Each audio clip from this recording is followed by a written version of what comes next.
Tom from Lake of Egypt, Illinois. Where do they come up with these names? I guess I got to go to Illinois. Terry and I were thinking about doing a camping trip in our little camper up to somewhere in Michigan and check out the lakes out there. That's kind of next on our agenda. Anyway, I recently met another new audio enthusiast and helped him set up a pair of Klipschorns in his listening room. These suckers are massive and heavy, so we hooked them up away from the wall for a quick listen to ensure that they worked before moving them into place. They sounded good, but really came alive when placed into the corners, which makes sense because they are called corner horns. Why don't speaker companies, PS Audio being one of them, build speakers designed to go against the wall or in the corners, which is a more reasonable location for most people? Absolutely. And if only we could.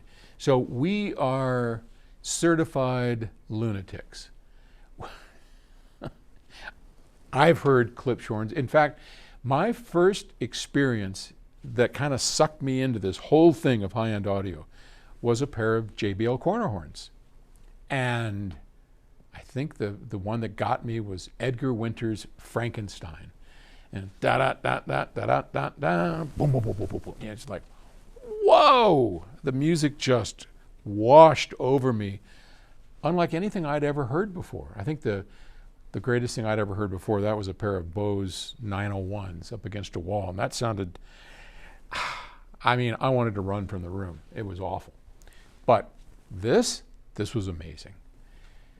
Now, in years later, I've certainly heard many Klipsch corner horns, and they're really good, but they're not anything remotely like what we have in the Aspen series, for instance, at PS Audio. Not even remotely. Why? Well, pushing speakers up against the wall or in corners and then designing them to be played there is certainly possible, obviously, as you have found out, but it's kind of like the difference between cresting hills and peaking at mountains. You can get really good at one, but you'll never get up to Mount Everest by putting them into the corners and in the walls.